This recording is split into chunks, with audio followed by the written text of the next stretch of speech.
बिस्मिल्लाहिर्रहमानिर्रहीम अस्सलाम वालेकुम। मैं हूं मुबशिर अहमद। तो स्टूडेंट्स, आज हम चैप्टर नंबर 16 का लेक्चर नंबर 3 लेकर आए हैं आपके लिए।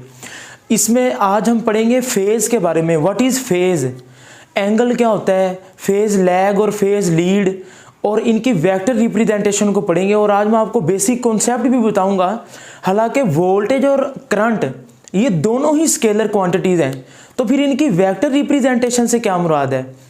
तो मैं उम्मीद करता हूं कि इससे पिछले वाले दोनों लेक्चर आपने सुन लिए होंगे, जिसमें मैंने आपको RMS value, root mean square का ग्राफ बिल्कुल अच्छे तरीके से समझाया, और फिर इसकी सारी बेसिक चीज़ें हमने पिछले 2 लेक्चरों में पढ़ी हैं। तो आइए फिर लेक्चर नंबर 3 स्टार्ट करते हैं, चैप्टर नंबर 16 अल्टरनेटिंग करंट का। तो जी बेटा, टॉपिक का नाम है फेज और फेसी। फेज का मतलब है एंगल थीटा। तो इसकी सबसे पहले तो हम डेफिनेशन लिखते हैं फेज की। The angle theta which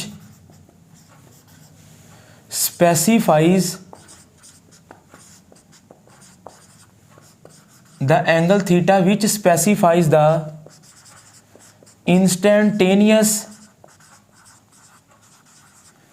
instantaneous value of voltage or current. ज़रा डेफिनेशन इसकी नोट करें। आपको याद होगा कि आपने first year chapter number 7 oscillation वाले चैप्टर में भी फेज के बारे में पढ़ा था। वो सिंपल हार्मोनिक मोशन और uniform circular motion. First year chapter number 7 के अंदर ये टॉपिक बच्चे थोड़ा बहुत एंगल के बारे में तो जानते हैं आप लोग, ठीक है। तो बच्चे, फेज से मुराद है एक ऐसा एंगल विच स्पेसिफाइज का मतलब है मखसूस, जो चीज आपको बताती है। ऐसा एंगल थीटा जो आपको बताता है किसके बारे में, इंस्टेंटेनियस वैल्यू के बारे में। अब ये सबसे मेन अहम बात ये है, ऐसा एंगल जो आपको वोल्टेज या करंट की इंस्टेंटेनियस वैल्यू बताए, ऐसे एंगल को फेज कहते हैं। इसकी इक्वेशन हम पिछले 2 लेक्चर में पढ़ के आ चुके हैं। क्या होती है जी इसकी equation, V = V not sine theta. V = V not sine theta बच्चे। और अगर करंट होगा तो I = I not sine theta. और ये V क्या है, इंस्टेंटेनियस वोल्टेज। और ये इंस्टेंटेनियस वोल्टेज हमें कौन बताएगा, ये एंगल थीटा बताएगा। और वो कैसे, आइए जरा इसका ग्राफ ड्रा कर लेते हैं बच्चे। ये आपके सामने ग्राफ शो किया गया है, जरा तवज्जो करें। ये साइनोसाइडल कर्व है ना, साइन थीटा। तो अगर एंगल 0 डिग्री है, देखिए साइन 0 0, और इधर क्या लिखूंगा मैं, π/2, ठीक है। π/2 का मतलब है 90 डिग्री। साइन 91 होता है, तो आपका इंस्टेंटेनियस वोल्टेज मैक्सिमम होगा। उसके बाद जी π/2 के बाद पाई आएगा, पाई का मतलब 180, तो साइन 180 क्या होता है, 0, ठीक हो गया। उसके बाद π/2 के बाद पाई। ये इसको याद करने का तरीका मैं आपको बताऊं, हर मर्तबा π/2 जमा करवाते जाएंगे पिछली वैल्यू में। यानी कि आप देखें ना, 0 में π/2 जमा करवाएं तो पाई आएगा, इधर आप 0 लिखेंगे। 0 π/2 में π/2 जमा करवाएं, एलसीएम लेंगे ना तो पाई आएगा, 2 से 2 कैंसिल हो जाएगा। फिर पाई के अंदर π/2 जमा करवाएं, यानी कि आप ये फिक्रा लिख लें, अक्सर बच्चे याद नहीं रहता। हर मर्तबा π/2 जमा करवाएंगे पिछली वैल्यू में, तो एलसीएम लेने से अगली वैल्यू का आंसर आ जाएगा, ठीक है। करवाना आपने π/2 ही जमा है।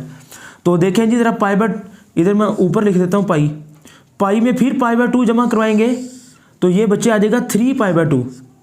3π/2 का मतलब क्या होता है भला, 270 डिग्री, ओके। और 3π/2 में π/2 जमा करवाएंगे तो ये आ जाएगा जी 2π, और 2π का मतलब क्या होता है बच्चे, 360, और साइन 360 फिर 0 होता है। यानी कि ये आपके पास एक ग्राफ आ जाएगा, जरा आप इस चीज़ को अच्छे तरीके से नोट कर लें जी। ये बच्चे आपके पास ग्राफ आ चुका है। यानी कि ये आपने ना रट्टा नहीं मारना, जस्ट आपने याद रख लेना है कि व्हेन थीटा = 0 देन V = 0। आप देखें ना, जब एंगल 0 है, हम किसके बारे में पढ़ रहे हैं, एंगल के बारे में। जब थीटा 0 है तो वोल्टेज भी 0, और थीटा व्हेन थीटा इज π/2 π/2 का मतलब 90। बेटा ये वही है, एक पूरा चक्कर 360 डिग्री का होता है ना, तो 0, 90, 180, 270, 360। तो अगर आपको ये वैल्यूज भूल जाए ना तो आप कैलकुलेटर पर लिखकर भी निकाल सकते हैं। साइन 90 देखे ना, साइन 0 0, साइन 90 1। तो जब साइन 91 होगा then v is equal to plus we naught आ जाएगा। ऐसे ही होगा ना। मैं ये आंसर कहाँ से लिख रहा हूँ, इस इक्वेशन से, v is equal to V naught sine theta. जरा आप इस चीज़ को नोट करें, अगर साइन एंगल 0 है तो वोल्टेज भी 0, अगर एंगल π/2 है तो वोल्टेज साइन 91 है ना, तो v is equal to V naught. V naught का मतलब है ये आपके पास पॉजिटिव पीक आ जाएगी, this is plus we naught. उसके बाद क्या जी, पाई, और पाई का मतलब क्या होता है 180। तो जब आप कैलकुलेटर पे साइन 180 निकालेंगे ना तो वो फिर 0 आ जाएगा।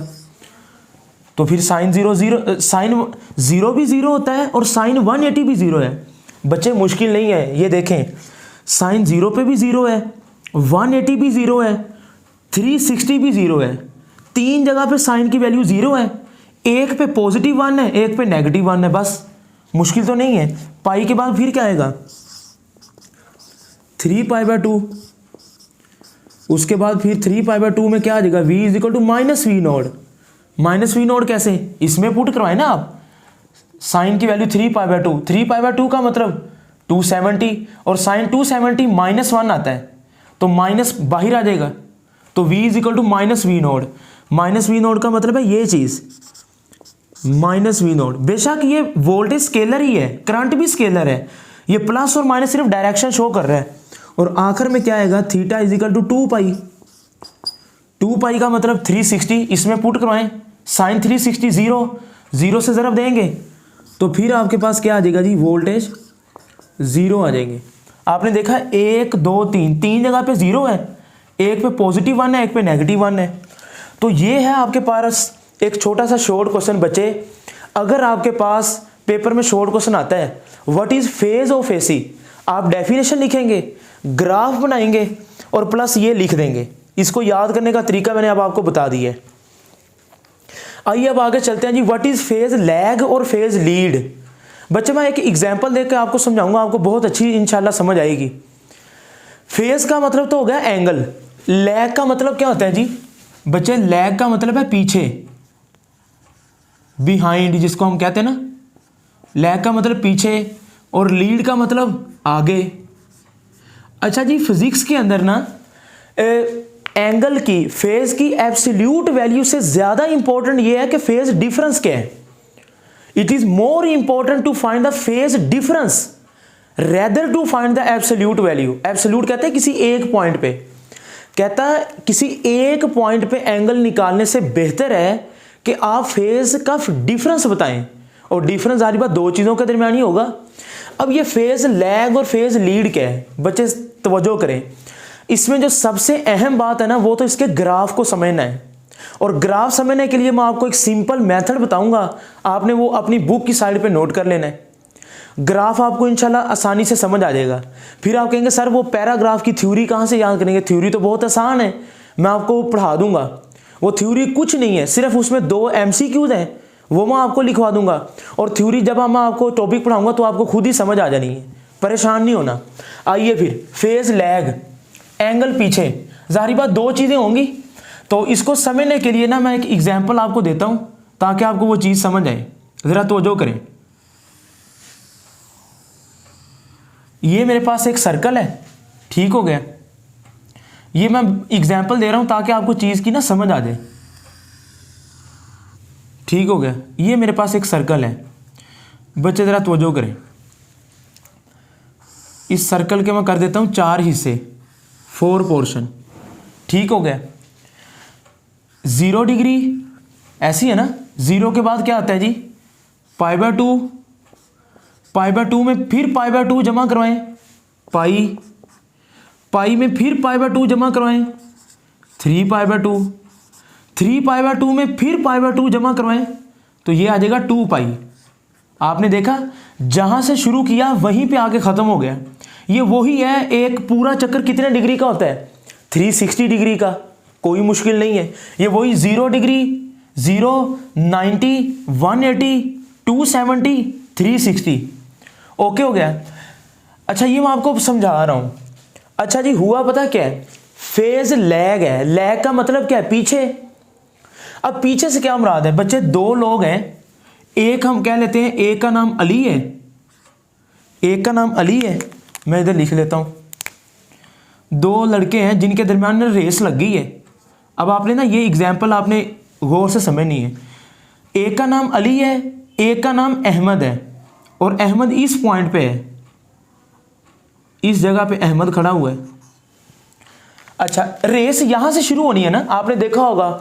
देखें रेस लगाने का उसूल क्या होता है कि सारे लोग एक ही जगह पे आ जाएं। ऐसे ही ना, स्टार्टिंग पॉइंट सेम होना चाहिए। लेकिन अब ना इधर अहमद के साथ हो गई है ज्यादती। ज्यादती से मुराद ये है कि रेस ने तो शुरू होना है 0 डिग्री से, पूरा चक्कर काट के फिर 2 पाई पे खत्म हो जानी है, एक चक्कर काट के। ये स्टार्टिंग पॉइंट है आपका रेस का। लेकिन ये अहमद इधर क्यों मैंने बनाया है, फेज लैग। लैग का मतलब पीछे। जब फेज लैग की बात करूंगा तो अहमद रेस यहां से शुरू करेगा, ये अली से पीछे है। ठीक है, नो डाउट है तो ये ज्यादती, क्योंकि असूल तो यही था कि अली और अहमद दोनों एक ही पॉइंट पे होते। बहरहाल ये इधर है, ये 3π/2 के बाद किधर जाएगा, 0 पे। 0 तो स्टार्टिंग पॉइंट है ना, फिर पूरा चक्कर काटने के बाद फिर 2 पाई पे। अब अहमद के साथ ज्यादती की है अली ने, उसने कहा कि भाई तू पीछे खड़ा हो, हालांकि ऐसा होना नहीं चाहिए। ये मैं आपको ग्राफ समझा रहा हूं ताकि आपको चीज आसानी से समझ आ जाए। अब बच्चे जरा तवज्जो करें, ग्राफ भी शुरू करें ताकि आपको चीज समझ आ जाए। तो जरा देखें जी, मैं ग्राफ ड्रा करने लगा हूं। अब पहला ग्राफ तो सिंपल ही है बेटा, जरा तवज्जो करें। पॉजिटिव, नेगेटिव, ये तो कोई मुश्किल नहीं है। ये जो अली ने रेस लगाई है 0π/2 पाई, ये इधर मैं बना लेता हूं। ये एक्सिस है ना हमारा, ये एक्स एक्सिस है और ये वाई एक्सिस। एक कर्व मैं ब्लैक से शो करूंगा, एक रेड से शो कर दूंगा। ये पहले ही कर्व है, अली ने जो रेस लगाई है ना 0 डिग्री से शुरू की है, ये 0 डिग्री है। 0 के बाद इस पॉइंट पे क्या आएगा, π/2, और इस पॉइंट पे क्या आएगा, पाई। इस पॉइंट पे 3π/2 और इस पॉइंट पे 2 पाई। यानी कि मैंने पहली, ये आपकी बुक की थ्योरी में यही लिखा हुआ है, तो थ्योरी से आपने नहीं परेशान होना, सिर्फ ग्राफ अच्छे तरीके से समझना है। जो पहली कर्व के एंगल है ना, हम शो करेंगे अबव द एक्सिस। ये एक्सिस है ना, एक्स एक्सिस, इससे ऊपर लिखा है। जो दूसरी कर्व के एंगल होंगे हम बिलो द एक्सिस लिखेंगे। यानी कि एक के एंगल एक्सिस से, लाइन से ऊपर, एक के नीचे। ये कोई कॉन्सेप्ट नहीं है, बस ऊपर लिखने का मतलब है कि दोनों चीजों को हम अलग अलग शो कर सकें। पहली चीज तो सिंपल है, इसमें तो किसी बच्चे को कोई परेशानी नहीं है। sin 0 0, sin 90 1, 180 0, 270 -1 और 360 0। ये अली है। अच्छा जी, अब मैं आपको पढ़ा रहा हूं फेज लैग। लैग का मतलब क्या है, पीछे। अब अगर पीछे है ना तो फिर नीचे से रेस नीचे से शुरू होगा। ठीक है, मैं इस अंदाज में समझा रहा हूं ताकि आप बच्चों को समझ आ जाए। मैं बहुत हाई लेवल पे नहीं जा रहा, बात समझ आ रही है कि नहीं। अब अहमद ने रेस कहां से शुरू की है, अहमद ने, यानी कि अहमद अली से कितना पीछे है, π/2 डिग्री पीछे है। बच्चे देखे ना, π/2 में जमा करवाएंगे, 3π/2 में π/2, तो ये 2 पाई आ जाएगा। अहमद अली से लैग कर रहा है, पीछे है। अहमद 3π/2 से है, तो जब लैग है ना तो नीचे से कर्व शुरू होगी। दूसरी कर्व जो अगला पड़ेगा ना, फेज लीड, वो ऊपर से शुरू होगी। अब ये लैग है ना तो नीचे से शुरू करें। ये 0 है तो इधर क्या लिखूंगा मैं, this is below the axis लिख देता हूं ना मैं। ये 3π/2 है इस जगह पे। अच्छा जी, 3π/2 के बाद क्या आ जाएगा, जरा बताएं मुझे। 0, जहां पे पहली 0 दूसरी मैक्सिमम, जहां पे पहली मैक्सिमम दूसरी 0, तो ये बच्चे आ जाएगा 3π/2। ठीक है, मैं इसको जूम करके भी दिखा दूंगा, परेशान ना हो। अब जो रेड वाली कर्व है ना, ये अहमद की कर्व है। अब 3π/2 के बाद अहमद किधर जाएगा, अहमद तो जाएगा 0 पे, क्योंकि रेस तो शुरू यहां से होनी है। 3π/2 के बाद 0 पे, तो इधर क्या आ जाएगा 0। ठीक हो गया। उसके बाद अहमद किधर जाएगा, 3π/2 के बाद 0, 0 के बाद फिर वो पूरा चक्कर काट के 0 के बाद क्या आ जाएगा, 0 के बाद π/2। अब ये देखें जहां पे पहली 0 उलट है, यानी कि पहली 0 दूसरी मैक्सिमम, पहली मैक्सिमम दूसरी 0, पहली 0 दूसरी कर्व मैक्सिमम, यानी कि वो चीज़ मैक्सिमम पे चली जाएगी इस पॉइंट पे। तो इधर क्या आएगा जी, 0 के बाद क्या आएगा π/2, बिलो द एक्सिस लिखते जाएंगे। अच्छा जी, ब्लैक वाली कर्व पहली है, ये मैं नंबर दे दूं ताकि आप परेशान ना हो जाएं। This is curve number 2 red वाली, और ब्लैक वाली कर्व नंबर 1 है। ठीक है, 1 से मुराद अली है, 1 से मुराद अली और 2 से मुराद है अहमद। ठीक हो गया।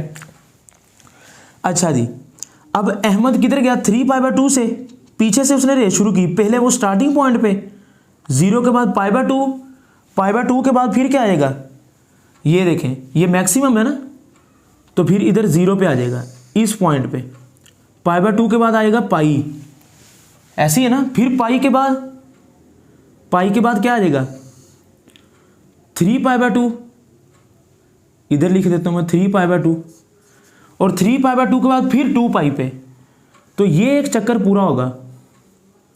दिस इज 2π, ये इधर आएगा 2π, ये इधर लिख देता हूँ, आना तो बिलो द एक्सिस है इसलिए नीचे लिख देता हूँ ताकि फिर सबका एक ही बन जाए ना, 2π। तो ये है जी फेज लैग का ग्राफ। कहना ये चाह रहा हूँ, अब थ्योरी आपको समझ आ गई। पहली कर्व के जितने भी एंगल हैं वो आपने एक्सिस से ऊपर बनाने हैं, दूसरी कर्व के जितने भी एक्सिस हैं वो आपने उस एक्सिस से नीचे बनाने हैं, above the axis, below the axis. MCQs क्या आता है, फेज लैग, यानी कि देखें जब अली इधर जाएगा ना, अली इधर जाएगा तो अहमद इधर पहुंच जाएगा, जब अली जाएगा पाई पे तो अहमद 3π/2 पे, जब अली आएगा जी इस पॉइंट पे तो अहमद पीछे पीछे आ रहे हैं। रेस दोनों इस तरह शुरू कर रहे हैं ना, इस तरह, मेरी बात समझ आ रही है। अहमद अली से हर पॉइंट पे, या आपकी बुक क्या कहती है, curve number 2 is lag behind the curve number 1 is π/2। बच्चे ये एमसीक्यू नोट करेंगे, पहली कर्व दूसरी से हमेशा हर पॉइंट पे आप देखेंगे ना तो 90 डिग्री पीछे है। 90 के अलावा भी एंगल हो सकता है, लेकिन हमारी बुक में यही केस है। तो मैं ये कहूंगा कि दूसरी कर्व पहली से पीछे है, कितना, π/2। ये एमसीक्यू आता है, आपने नोट कर लेना है। यानी कि curve number 2 is lag behind, या लैगिंग कह लें, क्योंकि बिहाइंड का मतलब ही वो पीछे ही है। Curve number 2 is lagging the curve number 1, कितना लैग कर रही है, π/2 हमेशा। इसको फर्जी नाम दे रहा है बुक वाला, इसको ए कह रहा है, ए, इसको बी कह दें आप, ABCDE, सही है। तो फर्जी नाम दे लें आप, ए से शुरू करके ना, ये B C D, ठीक है, इसको E कह दें। तो ये फर्जी हमने नाम दिए ABCDE। अब चलते हैं जी फेज लीड की तरफ। आइए फिर इसका भी ग्राफ ड्रा करते हैं हम। फेज लीड का बच्चे जरा तवज्जो करें, ये ग्राफ है जी। पहला ग्राफ तो बेटा सिंपल ही बन जाना है ना आपके पास, पॉजिटिव और नेगेटिव, इसमें तो कोई इशू नहीं है, पॉजिटिव और नेगेटिव। अच्छा जी, तवज्जो करें, इधर क्या आएगा 0, पहला हमने ब्लैक वाले किधर शो किए हैं, अबव द एक्सिस, 0 के बाद π/2, π/2 के बाद पाई के बाद, अब आपको याद हो जाना चाहिए 3π/2, उसके बाद 2π। मैं आपको ग्राफ का जूम व्यू भी दे दूंगा, परेशान नहीं होना, पहले जरा इस चीज को नोट करते जाएं।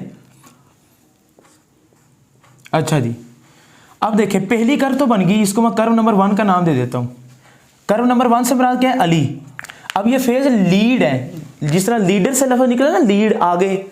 अब अहमद किधर है, इधर नहीं है, वो अली से आगे है, आगे से मुराद लीड है ना, आगे। तो अहमद अब इधर खड़ा हुआ है ना, ये अहमद है जी,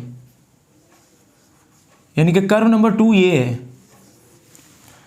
अहमद अली से आगे है, यानी कि कर्व नंबर 1 तो यहीं से शुरू होनी है दोनों की, एक चक्कर। ये तो बड़ी सिंपल सी है। जब लैग है तो नीचे से शुरू करेंगे, जब लीड है तो ऊपर से शुरू करेंगे, यानी कि यहां से। ये प्लस है ना, लीड है तो पॉजिटिव से शुरू होगा, लैग है तो नेगेटिव से शुरू होगा। इसको +1 कहते हैं, इसको -1 कहते हैं। 90 कितना आता है +1, sin 91 और sin 270 -1। इसी वजह से लैग के केस में नीचे से शुरू करेंगे, लीड के केस में ऊपर से। तो आइए जी, अब कर्व नंबर 2 आपने गौर से देखनी है। लीड है ना, लीड तो ऊपर से शुरू करेंगे, जब लैग थी तो नीचे से।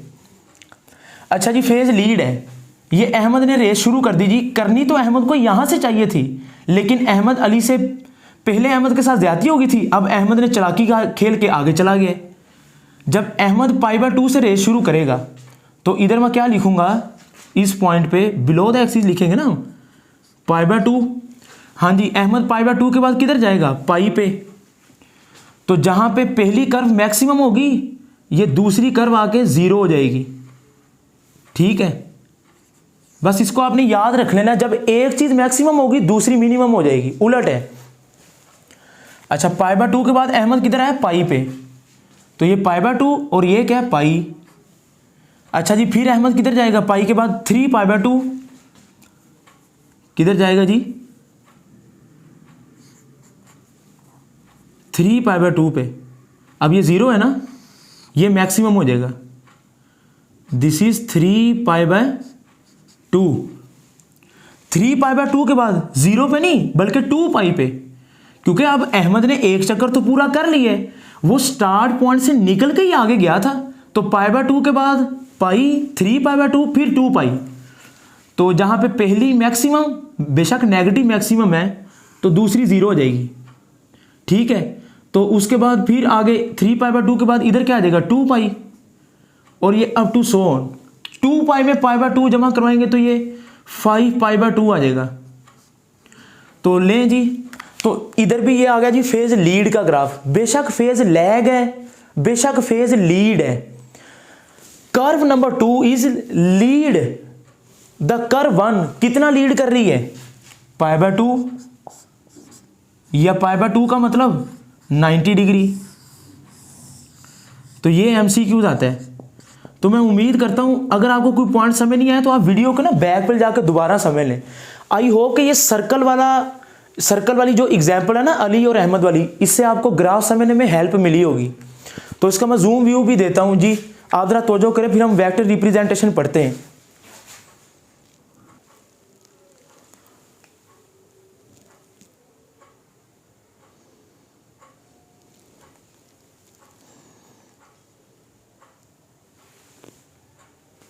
तो जी बेटा, आई होप के फेज और फेज लैग और फेज लीड आपको समझ आ गया होगा।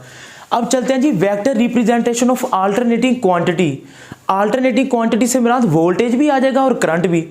तो ये 3 लाइनें आपकी बुक में लिखी हैं, जो कि मैंने पहले लिख दी हैं ताकि टाइम की बचत हो सके। इसको समझा मैं आपको देता हूं। वेक्टर का मतलब क्या जी, जाहिर बात आपने छोटी क्लासों में वेक्टर तो पढ़े हैं फर्स्ट ईयर में। वेक्टर के अंदर मैग्नीट्यूड भी आती और डायरेक्शन भी। तो आपकी बुक में जो 3 पॉइंट लिखे हैं ना, तो पहले पॉइंट को आप हेडिंग लगाएंगे मैग्नीट्यूड की, दूसरे पॉइंट को आप हेडिंग लगाएंगे डायरेक्शन की। मैग्नीट्यूड और डायरेक्शन मिलकर क्या बनाते हैं, वेक्टर क्वांटिटीज। मैग्नीट्यूड और डायरेक्शन ओके हो गया। उसके बाद फिर तीसरी आप हेडिंग लगाएंगे फ्रीक्वेंसी की। आपने बुक में हेडिंग लगा देनी है। बच्चे कहते हैं सर वोल्टेज भी स्केलर है, करंट भी स्केलर है, तो फिर ये वेक्टर रिप्रेजेंटेशन से क्या मुराद है। बच्चे जरा तहम्मुल रखें। वोल्टेज और करंट नो डाउट के ये दोनों ही स्केलर हैं, ये वेक्टर नहीं है। फिर वेक्टर हम क्यों जाहिर कर रहे हैं, जरा तवज्जो करें। ये मैंने इधर लिखा है, ये वेक्टर नहीं है, ये फेजर है। फेजर, फेज वेक्टर, ये लफ्ज देखे ना, फेज वेक्टर। फेज का PHAS और वेक्टर से एंड वाले 2 लफ्ज OR। तो फेज और वेक्टर को मिला के एक लफ्ज बनता है फेजर।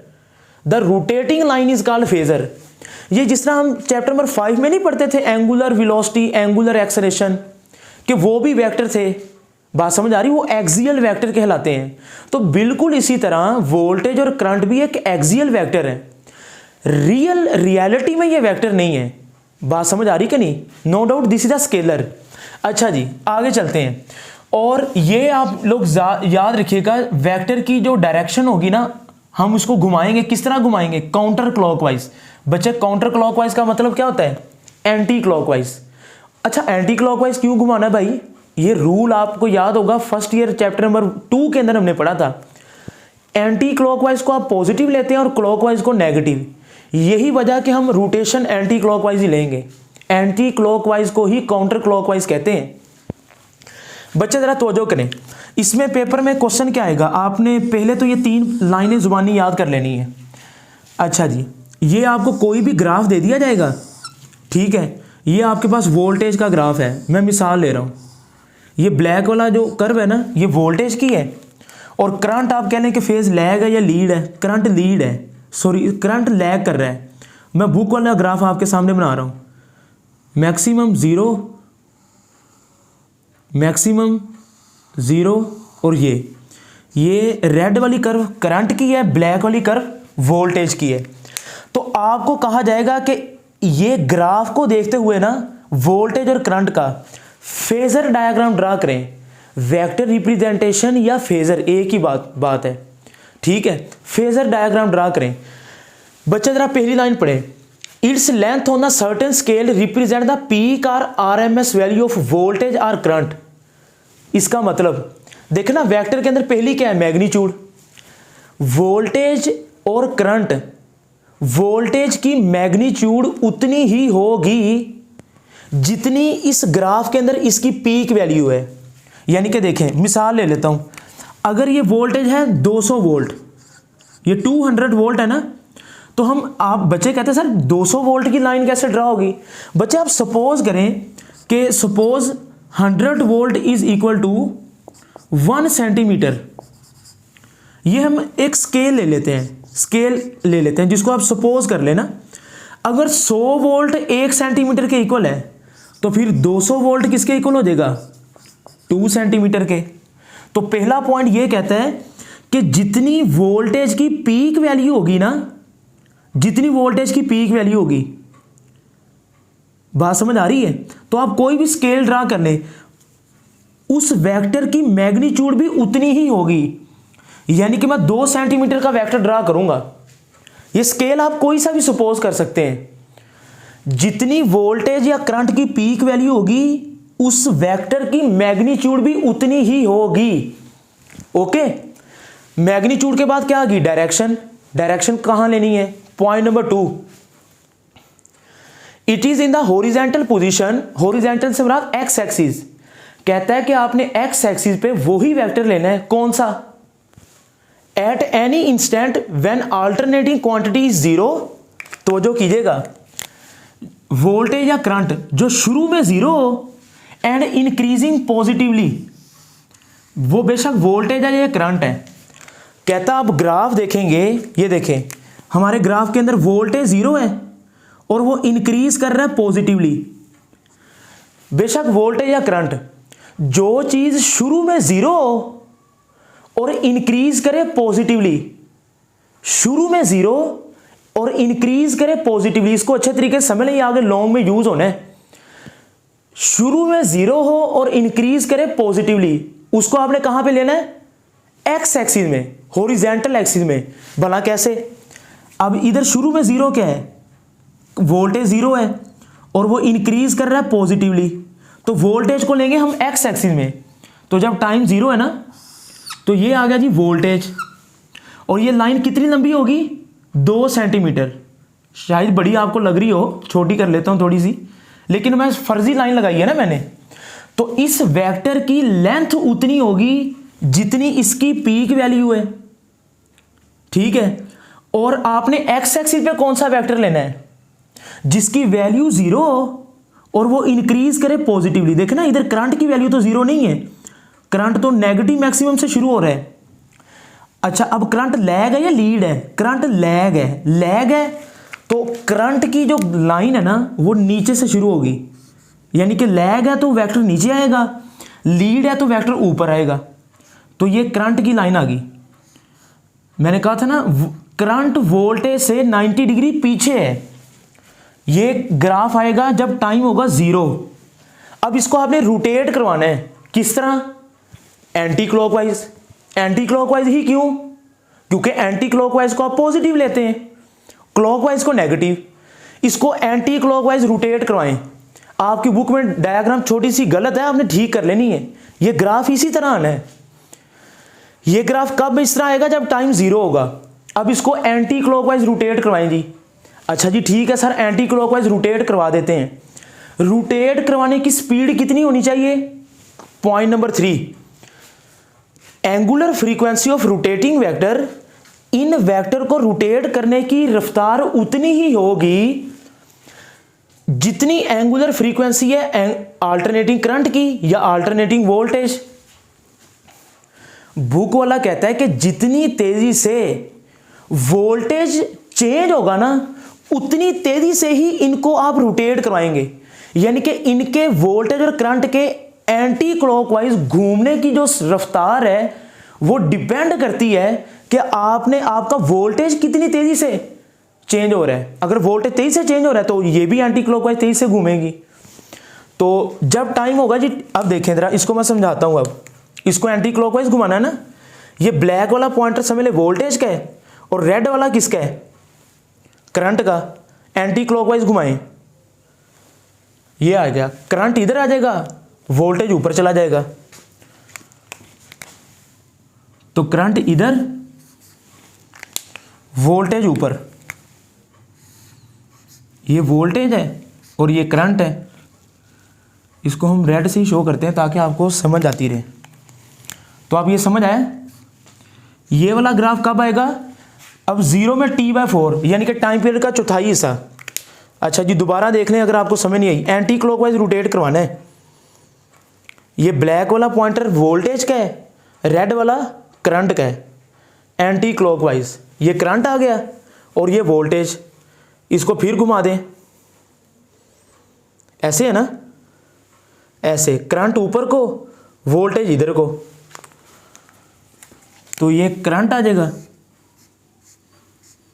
करंट को मैं रेड से शो कर रहा हूं और ये फिर क्या आ जाएगा जी? वोल्टेज। ठीक हो गया। T/4 में T/4 जमा करवाएंगे तो T/2 आएगा। ये इस तरह तरतीब है। फिर T/2 में T/4 जमा करवा दें तो 3T/4। दोबारा देख लें जी अगर नहीं समझ आ रही तो। यहां से शुरू करना है जब टाइम 0 है। टाइम 0, वोल्टेज और ये करंट एंटी क्लॉकवाइज रोटेट करवाना है। ये आ गया, रेड वाला करंट का है, ब्लैक वाला वोल्टेज का है। और उसके बाद फिर उधर से ये वाला डायग्राम आ गई ना, उसके बाद फिर इधर ऐसे। ठीक है, अब इस पोजीशन में है तो अब क्या होगा? इस पोजीशन में करंट इधर को आ जाएगा, वोल्टेज नीचे चला जाएगा। तो करंट इधर को, ये करंट है और वोल्टेज नीचे बना देंगे हम। तो ये 90 डिग्री, एंगल 90 डिग्री रहना है, एंगल नहीं चेंज होगा। अब आप कहेंगे सर 3T/4 के बाद किधर जाएंगे? फिर ये स्टार्टिंग पॉइंट आ जाएगा, दिस इज T, यानी कि आप घुमाते जाएंगे ना।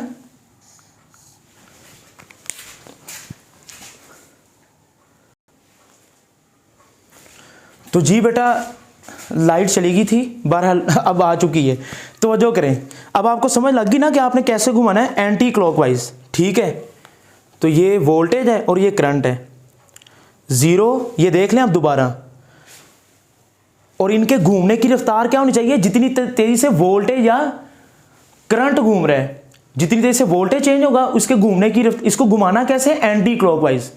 तो ये आप रोटेट करके ना घर में प्रैक्टिस करेंगे तो आपको समझ आ जाएगी। और आखिर वाली पोजीशन से फिर ये इनिशियल पॉइंट पे आ जाएंगे। तो बेटा आई होप कि आज का लेक्चर आपको समझ आया होगा। अपना बहुत सा ख्याल रखें। मुबशर अहमद को दे इजाज़त और कमेंट सेक्शन में लेक्चर का फीडबैक ज़रूर दिया करें। अल्लाह हाफिज़ जी।